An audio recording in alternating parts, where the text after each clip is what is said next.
Alors dans cette vidéo, je vais vous proposer la correction des exercices que j'ai donnés pour la semaine 7 dans la séance numéro 2. Donc on va travailler sur la simplification d'écriture d'expressions littérales. On commence par l'exercice 15, page 92. Dans chacun des cas suivants, proposez une écriture plus simple.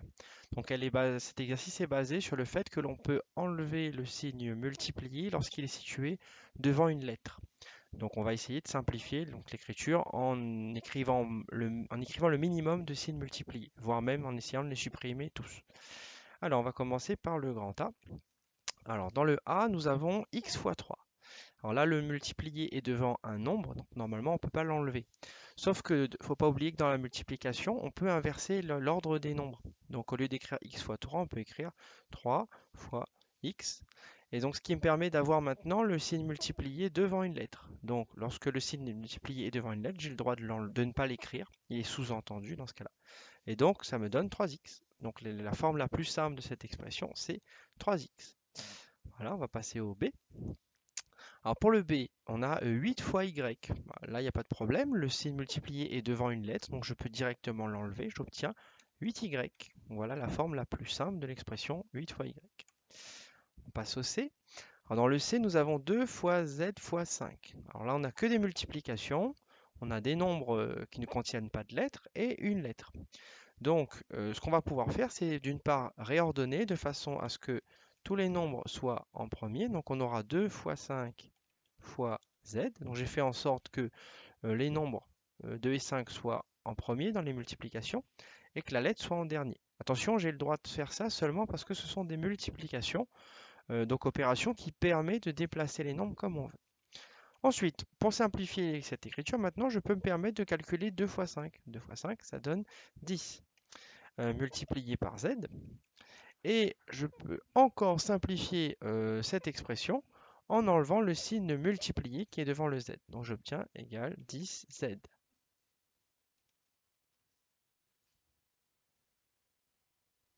Alors on va passer donc au D. Alors le D, donc c'est 0 fois A. Alors 0 fois A, on pourrait enlever le signe multiplié qui est devant une lettre, donc ça donnerait 0A. Mais on peut aussi encore plus simplifier, donc 0 fois n'importe quel nombre, ça fait toujours 0. Donc on peut simplement écrire que D est égal à 0. On passe au E. E, c'est 1 fois B. Donc là, le signe multiplié est devant la lettre B. Donc on pourrait écrire 1B, donc simplement enlever le signe multiplié. Donc autre propriété, 1 fois un nombre, ça donne toujours le même nombre. 1 fois 3, ça fait 3. 1 fois 12 000, ça fait 12 000. Donc en fait, lorsque l'on multiplie une lettre par 1, on peut se contenter d'écrire juste la lettre. Donc 1 fois B, c'est égal à B, tout simplement. On peut l'écrire B de manière plus simple. On passe au F.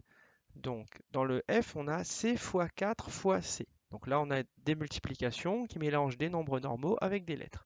Donc là, d'abord, on va réordonner les facteurs. Donc on va commencer par mettre les nombres normaux, donc 4, qui est le seul nombre entre guillemets normal. On appelle ça un terme constant en mathématiques. Et ensuite, on va rajouter les lettres. Donc on a multiplié par C, et encore une fois multiplié par C. Donc c'est le même calcul, j'ai réécrit la même formule, j'ai juste réordonné les facteurs. Donc les nombres constants, sans lettres en premier, et les lettres ensuite. Donc 4 fois C fois C. Ensuite, je peux enlever les signes multipliés qui sont devant les lettres. Donc là, je peux enlever celui-là. Donc ça fera 4 C. Alors comme on a C fois C, on peut l'écrire ça sous forme d'une puissance. Donc C fois C, ça peut s'écrire C au carré. Donc on a 4 C carré.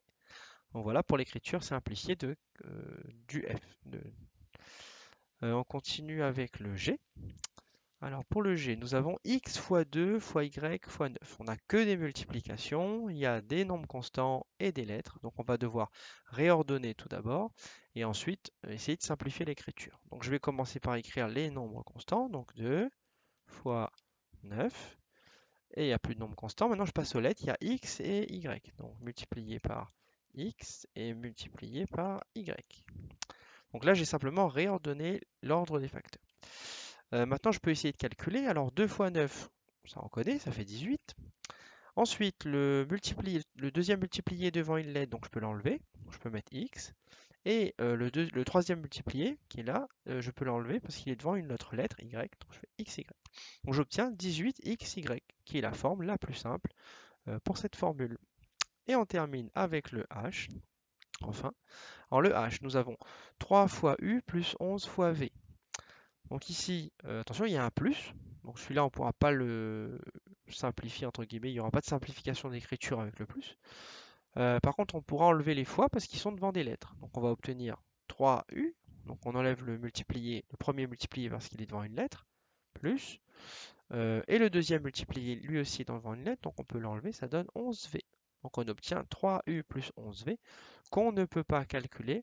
On le reverra un petit peu plus tard, mais lorsqu'on a une somme, donc une addition, la plupart du temps, on ne peut pas simplifier l'expression, sauf lorsque les nombres contiennent les mêmes lettres. Donc ça, on le verra un petit peu plus tard dans cette leçon. Donc voilà pour l'exercice 15. On va pouvoir passer à l'exercice suivant, le 18. Alors que le 18, c'est l'exercice en fait contraire de celui qu'on vient de faire.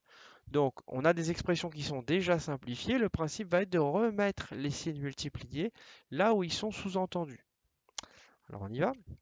Donc, dans le premier exemple, A, on a 6x. En fait, on a un nombre qui est collé avec une lettre. Ça veut dire qu'entre les deux, il y a un signe multiplié qui est sous-entendu. Donc, si je réécris l'expression avec les signes multipliés apparents, ça va donner 6 fois x. Donc ça sera important lorsqu'on va remplacer la lettre par un nombre, lorsqu'on devra calculer la valeur d'une expression, comme dans la séance numéro 3 d'ailleurs. Donc voilà pour le A. Ensuite, pour le B, nous avons donc y au carré. Bah, y au carré, ça veut dire y, c'est une puissance, donc c'est un nombre multiplié par lui-même. Donc c'est y multiplié par y, c'est-à-dire lui-même, pardon. Y fois y. Donc voilà pour le B. On passe au C. Alors dans le C, nous avons 5t plus 9. Donc là, on constate qu'on a un nombre collé avec une lettre. Ça veut dire qu'il y a un fois entre les deux. Donc on va pouvoir réécrire 5 fois t et après plus 9.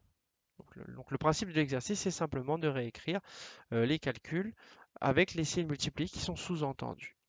Alors 1z puissance 3, 1z au cube. Donc ça donne 1. Alors comme il y a un nombre avec une lettre collée ensemble, ça veut dire qu'il y a un fois entre les deux.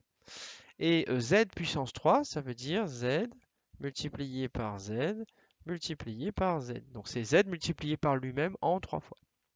Donc voilà pour l'écriture, on va dire, détaillée de ce calcul. On continue avec le E. Alors le E, nous avons 7 ABC. Donc là, on a des nombres et des lettres toutes collées ensemble. Donc ça veut dire qu'il y a des signes multipliés entre chaque caractère collé. Donc on a donc 7. Il y a un signe multiplié qui est sous-entendu entre le 7 et le A, donc 7 fois A. Comme le A et le B sont collés ensemble, ici, ça veut dire qu'il y a un signe multiplié sous-entendu entre le A et le B. Et comme le B et le C sont collés ensemble, il y a un signe sous-entendu entre le B et le C. Donc l'écriture détaillée entre guillemets du calcul E, c'est 7 fois A fois B fois C. Et on termine avec le F, enfin. Donc 3x plus 4y. Donc là, on a des lettres et des nombres collés ensemble, 3x et 4y. Donc on va remettre les signes multipliés sous-entendus. Donc comme le 3 et le x sont collés ensemble, il y a un signe multiplié sous-entendu entre les deux, 3 fois x, plus. Et comme le 4 et le y sont collés ensemble, il y a un signe multiplié sous-entendu, donc 4 fois y. Voilà pour l'exercice 18, donc qui consistait à remettre les signes multipliés sous-entendus. Donc c'est important quand on va calculer la valeur d'une expression, donc remplacer la lettre par un nombre. Il faudra remettre les signes multipliés. On passe à l'exercice 20. Donc ça, c'est plus de l'exercice de traduction du français en mathématiques. On va traduire un calcul qui est dit en français en formule mathématique. Alors pour ça, il faut bien lire, en fait, tout simplement la question. Alors, ben, je vous propose de relier simplement par des petites flèches. Alors donc, je vais prendre une couleur, je vais commencer en rouge par exemple. Alors le double de, donc associé à chaque énoncé l'expression littérale qui lui correspond. Le double de la somme de y est 3. Donc là, on constate qu'on doit prendre le double d'une somme. Donc avant de prendre le double, il va falloir calculer la somme. Alors la somme, c'est plus, c'est l'opération, l'addition. Donc on doit ajouter y et 3, et ensuite on doit prendre le double de cette somme. Donc je vais chercher dans les calculs un endroit où d'abord on fait une somme, donc on fait d'abord un plus, et ensuite le double c'est x2. Alors, ben, ici j'ai un plus, mais sauf que là, le fois, donc le fois qui est entre le 2y est prioritaire, donc c'est pas bon. Là, j'ai y plus 3, et ensuite j'ai un fois, mais à cause des parenthèses, je vais devoir faire l'addition en premier. Donc c'est celle-là qui convient. Donc ici, on a bien le double de la somme de y et 3. On change de couleur. Pour la deuxième phrase, la somme du double de y et de 3. Donc je dois faire une somme, donc j'ai un plus entre deux choses, donc entre le double de y et 3. Donc d'un côté, d'un côté du plus, je dois avoir le double de y, c'est-à-dire 2 fois y, et de l'autre côté du plus, je dois avoir 3. Donc bah, ça correspond à celui-là. Donc c'est la somme du double de y et de 3. Donc le deuxième va avec le deuxième aussi d'en face. Je change de couleur, je vais passer en noir par exemple. Non, j'ai pas le noir, je vais mettre jaune. Allez. Alors la différence entre le triple de y et 2. Alors là j'ai une différence, c'est-à-dire globalement c'est une soustraction entre deux choses. D'un côté de la soustraction j'aurai le triple de y, c'est-à-dire 3 fois y ou 3y. Et de l'autre côté du moins j'aurai 2. Donc je cherche 3y moins 2. Bah, ça correspond au premier ici. Donc 3y moins 2. Et on termine en vert par exemple. Le triple de la différence entre y et 2. Donc je vais devoir prendre le triple, mais d'une différence. Donc il faut que je calcule la différence d'abord. Après je prendrai son triple. Donc c'est la différence entre y et 2, c'est-à-dire y moins 2. Et après je prends le résultat de cette soustraction et je dois faire x3 pour le prendre le triple. Donc comme la soustraction doit avoir lieu avant la multiplication, il me faut des parenthèses. Donc on a bien ici une soustraction y moins 2 entre parenthèses qui sera donc prioritaire et le x3 qui viendra après. Donc ce calcul-là vient avec celui-ci. Voilà pour l'exercice 20. On va maintenant passer au dernier exercice qui est l'exercice 14. Alors un petit peu la même chose, sauf que là on ne vous propose pas la réponse, il va falloir les trouver tout seul.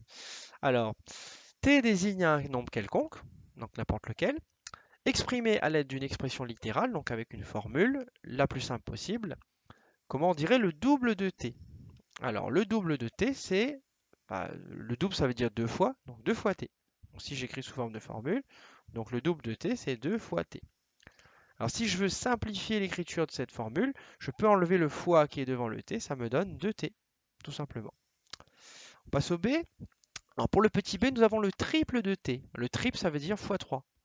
Donc si j'écris la formule, le triple de t c'est 3 fois t. Et si je veux simplifier l'écriture de cette formule, je peux considérer que le fois est devant une lettre, donc je peux l'enlever. Je peux simplement écrire 3t, tout simplement. On passe au c. Nous avons le produit de t par 11. Alors le produit, ça veut dire multiplication entre t et 11. C'est tout simplement t fois 11. Alors là, si j'ai envie de simplifier la formule, petit problème d'ordre, mais on a vu que c'est un faux problème. Dans la multiplication, on a le droit d'inverser les facteurs. Donc t fois 11, c'est la même chose que 11 fois t. Et donc le fait de l'écrire 11 fois t, donc je rappelle que cette étape-là, quand vous l'avez bien compris, c'est plus la peine de l'écrire. Vous écrivez directement la formule simple. Donc 11 fois t, le fait de l'écrire dans cet ordre-là, ça veut dire que le fois est devant la lettre. Donc je n'ai le droit de ne pas l'écrire. Je peux écrire simplement 11t. Et enfin, pour le petit t, nous avons une phrase un peu plus longue, donc on y va doucement. La somme du produit de t par 5 et du triple de t. Alors si on y va tout doucement. Alors c'est une somme, donc il y a un plus. Autour de ce plus, il doit y avoir deux termes. Donc, on commence par d'un côté le produit de t par 5. Alors le produit, c'est fois, de t par 5, c'est t fois 5. Donc d'un côté, j'aurai t fois 5. Et de l'autre côté de ma somme, donc le deuxième terme, c'est et du triple de t. Donc le triple de t, ça on l'a déjà vu juste avant, le triple de t, c'est 3 fois t. Voilà. Donc voilà la traduction mathématique de la phrase du petit d. On a la somme, donc plus, entre le produit de t par 5, donc t fois 5, et du triple de t, donc 3 fois t. Alors maintenant, on va pouvoir simplifier un petit peu cette formule-là. Alors, le t fois 5, c'est pareil que 5 fois t, sauf que l'avantage de l'écrire dans cet ordre-là, c'est qu'on va pouvoir enlever le fois qui est devant le t. Donc à la place de 5 fois t, j'écris 5t, tout simplement. Ensuite, 3 fois t, c'est déjà écrit dans le bon ordre. J'ai oublié le plus, pardon. 3 fois t, c'est déjà dans le bon ordre, donc je peux enlever le fois, ça donne 3t. D'accord? Et je peux anticiper un petit peu sur la suite. Vous voyez qu'ici, on a une addition qui contient deux termes, donc 5t et 3t. Et vous remarquez que ces deux termes-là ont la même lettre, donc 5t plus 3t. Et bien, comme ils ont la même lettre, on va pouvoir les additionner. Et donc, c'est comme une unité, hein, 5 euros plus 3 euros, ça fait 8 euros. Ah, là, c'est pas des euros, c'est des t, entre guillemets. Donc, je vais pouvoir dire que 5t plus 3t, et ben, ça fait 8t, tout simplement. Voilà, donc ça, on le verra un petit peu plus tard dans la leçon. Et on a terminé donc cette correction d'exercice pour la séance 2.